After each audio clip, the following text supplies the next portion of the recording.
Some of y'all remember watching Diana Ross turn 80 on March 26, 2024, a milestone that seemed impossible. The girl from the Brewster-Douglass housing projects living long enough to become an octogenarian, icon, still performing, still glamorous, still Diana. 8 decades of life, 6 of them spent in the spotlight, building a legacy that touched multiple generations.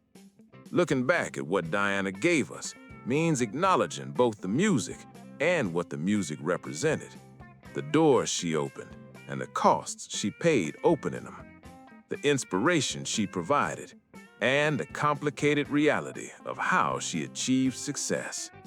Diana gave us the soundtrack to Black American life across 6 decades, from the Supremes' breakthrough in 1964 through her solo career spanning 5 decades. Diana's voice accompanied our most important moments.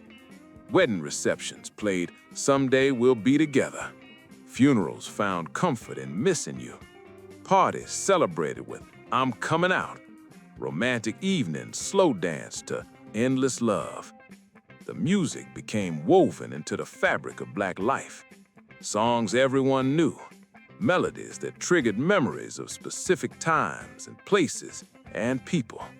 Do you remember the first Diana Ross song that meant something personal to you?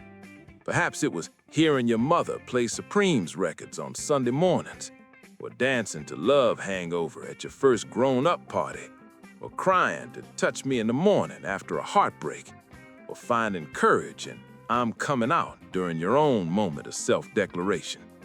Diana's music provided the soundtrack to our lives, marking transitions and celebrations and losses, connecting us to each other through shared cultural experience. Diana gave us representation when Black women rarely saw themselves centered in mainstream entertainment. Watching Diana command stages from the Copacabana to television studios to movie screens showed Black girls what was possible. She wasn't just successful, she was glamorous, sophisticated, powerful, refusing to be anything less than spectacular.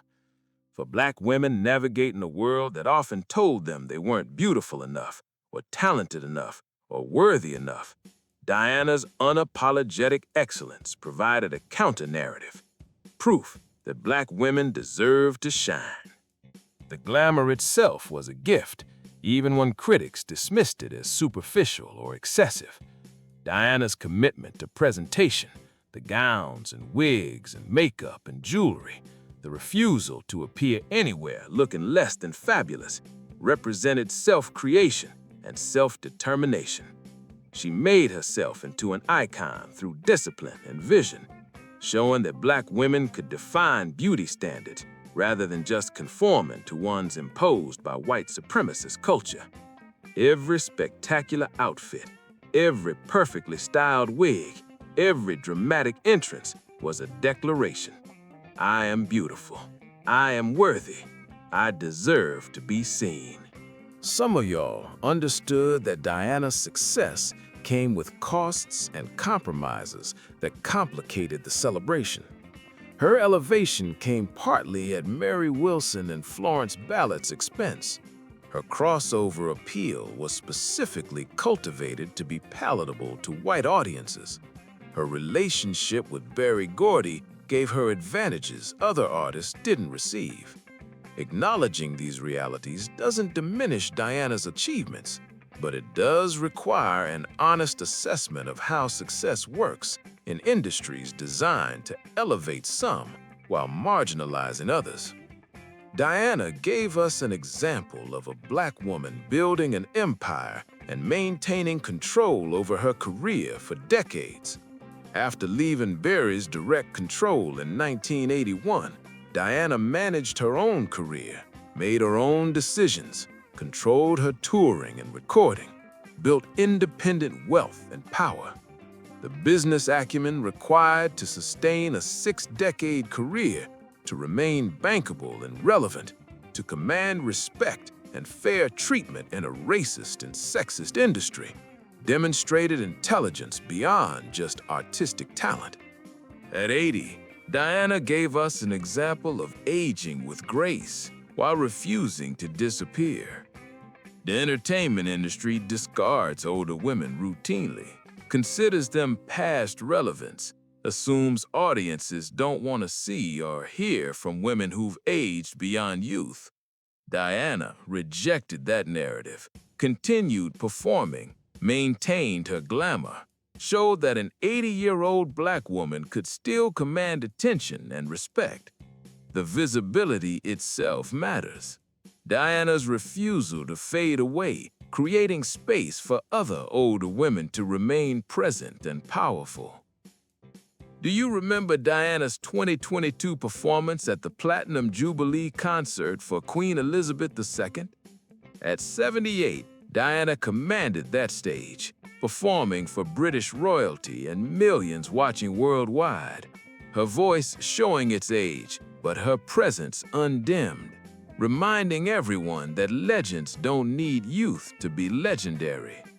The performance sparked debates about whether Diana should still be performing, whether the aging voice undermined her legacy, whether watching icons struggle through performances was sad rather than inspiring. Those debates revealed ageism and misogyny, the assumption that women lose value when they lose youth, that imperfect performances from legends somehow erase decades of excellence. Diana at 78 or 80 didn't sound like Diana at 25, but she brought wisdom and experience and history that young Diana couldn't have possessed. The aging voice told a story, represented survival, demonstrated that black women could have long careers and long lives, despite systems designed to shorten both. We're working on a video about the Supreme's biggest heartbreak, the song that still hurts, the moment when everything changed forever. Hit subscribe so you don't miss that emotional story. Diana gave us 5 children who've carried her legacy forward in different ways. Rhonda Ross Kendrick, the daughter Berry Gordy fathered but Bob Silverstein raised, became an actress and singer navigating a complicated family history publicly. Tracy Ellis Ross achieved stardom on her own terms, becoming an Emmy-nominated actress who credits her mother's example while establishing a distinct identity separate from Diana's shadow. The younger children maintained more privacy, but all benefited from and were burdened by being Diana Ross's children. The motherhood Diana modeled was complicated. She worked constantly, prioritized career alongside parenting, sometimes chose performing over presence, demonstrated that black women could be both devoted mothers and ambitious professionals without apology. Her children speak about her with a mixture of love and honest acknowledgement that having Diana Ross as a mother meant sharing her with the world, accepting that her career and public demanded attention that sometimes took her away from them. Some of y'all watched Diana navigate the balance between career and motherhood, saw her refuse to choose one or the other, maintain both a demanding career and family, showing that black women didn't have to sacrifice ambition to be good mothers. The example mattered in an era when working mothers faced intense judgment, when women were expected to prioritize children above all else, when ambitious women were characterized as selfish or neglectful. Diana's refusal to apologize for wanting both career and family created permission for other women to make similar choices. Diana gave us an example of a black woman maintaining dignity and power in relationships with powerful men. Her relationships with Berry Gordy, with her 2 husbands, with various partners across decades, showed a woman navigating love and power dynamics without losing herself completely. She left Berry's professional control when it stopped serving her, divorced husbands when marriages failed, maintained relationships with ex-partners when possible, demonstrated that black women could exit situations that no longer worked without being destroyed by the exits. The complicated Berry Gordy relationship in particular provided lessons about power dynamics. Their romantic entanglement gave Diana advantages, but also kept her controlled. Their professional relationship elevated her, but exploited her financially. Their daughter, Rhonda, lived the first 16 years not knowing Barry was her father, while Diana remained married to Bob Silverstein. The messiness and complexity reflected reality. Relationships are rarely simple. Power dynamics affect everything, and women especially navigate terrain where professional opportunities and personal relationships become entangled in ways that create impossible choices. Diana gave us music that transcended its original context to become timeless. Ain't No Mountain High Enough wasn't just a song about romantic devotion. It became an anthem for overcoming any obstacle, for perseverance and determination. I'm Coming Out wasn't just about Diana's career transition. It became a liberation anthem for the LGBTQ+ community, declaring themselves. Touch Me in the Morning wasn't just a breakup song. It became the sound of gentle heartbreak and bittersweet endings. The songs took on lives beyond Diana's intentions, became vessels for meanings audiences poured into them. Do you remember the way Diana's music connected you to other people? Perhaps singing Supreme songs with your mother or grandmother, or bonding with strangers at concerts who knew every word to every song, or finding community with other Black people who shared Diana as a common cultural reference point. The music created a shared language, common ground, connection across generations and circumstances. Diana's songs became part of how Black Americans communicated with each other, how we expressed emotions we couldn't always articulate otherwise. Diana gave us an example of a Black woman refusing to be limited by others' expectations or definitions. She left the most successful female group in history to pursue a solo career against advice. She demanded to act in films despite no experience. She insisted on control over her career despite industry norms that gave artists minimal power. She continued performing into her 80s despite pressure to retire gracefully. The refusal to accept limitations, to stay in an assigned lane, to let anyone else determine what she could or couldn't do, demonstrated a self-determination that inspired others to resist limitations placed on them. The diva reputation Diana earned, deserved or exaggerated, revealed complicated truths about how successful Black women get characterized. Diana demanded excellence, insisted on professional standards, maintained control over her presentation and performance, expected people around her to take her seriously and meet her standards. These same behaviors in men would be called professionalism or leadership, but in a Black woman, they became proof of being difficult or out of control. Diana refused to apologize for her standards, showing that Black women didn't need to be accommodating or easy to deserve respect. Some of y'all learned from Diana that survival in hostile environments sometimes requires hardness, that being universally liked matters less than being respected, that protecting your career and your art sometimes means making enemies. Diana wasn't trying to be everyone's friend. She was trying to have a sustainable 6-decade career in an industry designed to chew up and spit out artists quickly. The choices she made, the reputation she earned, the burned bridges and hurt feelings, these were costs Diana apparently decided were worth paying. Diana gave us an example of a Black woman achieving wealth and maintaining it. She became genuinely rich, not just comfortable, but wealthy, able to live in luxury and security, to provide for her children and grandchildren, to exercise the power that comes with money in a capitalist society.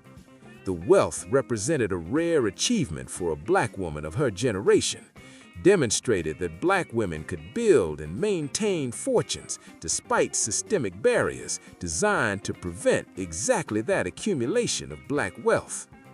The financial legacy Diana created benefits her family for generations, but also raises questions about wealth concentration and inequality. Diana prospered while many artists who contributed to Motown's success struggled financially. Berry Gordy became a billionaire, while most Motown artists died without significant wealth. The money flowed upward rather than being distributed equitably among everyone who created the music. Diana's individual success doesn't resolve these broader questions about exploitation and fair compensation in the music industry. Diana gave us a complicated legacy that resists simple celebration or condemnation. She was an exceptional talent who worked relentlessly, an ambitious woman who sometimes hurt people in pursuit of success, a glamorous icon who inspired millions, a complicated human being who made choices we can debate but can't undo. At 80, her legacy is secure, her influence is undeniable, and her place in American cultural history is permanent. Looking back at what Diana gave us requires acknowledging what she gave specifically to Black America. She wasn't just a pop star. She was our pop star, representing us on the biggest stages, carrying our hopes and pride, demonstrating our excellence to a world that often refused to acknowledge it. When Diana succeeded, when she commanded respect, when she walked into rooms that had never welcomed Black women and demanded to be treated as equal, she did it representing all of us, whether she wanted that burden or not. Do you remember feeling proud when Diana achieved something new? Perhaps when she earned an Oscar nomination for Lady Sings the Blues, or when she performed for presidents and royalty, or when she received Kennedy's Center Honors, or when she was inducted into the Rock and Roll Hall of Fame. These achievements felt personal, like victories for an entire community, proof that excellence couldn't be denied regardless of racism trying to minimize or erase it. Diana gave us a mirror in which we could see ourselves differently. She showed Black women we could be glamorous, powerful, successful, unapologetic. She showed that coming from poverty didn't mean staying poor, that being a Black woman didn't mean accepting limitation, that dreaming big was valid regardless of circumstances. The representation mattered enormously in an era when Black people rarely saw themselves centered in mainstream culture, when role models were scarce, when believing success was possible required faith without much evidence. Some of y'all taught your children and grandchildren about Diana, passed down appreciation for what she represented and achieved, used her example to inspire younger generations facing their own barriers and challenges. You explained that Diana came from projects just like ours, worked her way up through talent and determination, refused to let anyone tell her what she couldn't do, built a legacy that outlasted critics and survived changing trends. The lessons transcended music, became lessons about life and possibility and self-determination. Diana gave us 6 decades of entertainment, thousands of performances, dozens of hit records, millions of moments when her voice accompanied our lives. At 80, she's still here, still glamorous, still Diana, carrying history and representing an era when Black Americans fought for and won recognition that had been denied for centuries. She's not perfect, never was, but perfection wasn't what we needed from her. We needed representation, excellence, refusal to be limited or dismissed, an example of a Black woman succeeding on her own terms despite everything designed to prevent exactly that success. What has Diana given you personally? Which songs soundtracked your most important moments? What lessons did you learn from watching her navigate 6 decades in entertainment? How did her example influence your own life choices, your understanding of what's possible, your belief in your own potential? Did you teach your children about Diana? Share her music with them? Explain what she represented beyond just being an entertainer? Drop your reflections in the comments. Tell us what Diana Ross at 80 means to you. Which aspects of her legacy matter most? How her music and example have shaped your life? Share stories about moments when Diana's voice accompanied significant experiences, or times when her example inspired you to pursue goals despite obstacles. Hit that like button if Diana's been part of your life for decades, if her music still moves you, if watching her reach 80 and celebrate with another tour makes you proud and grateful for everything she's given us across 6 decades.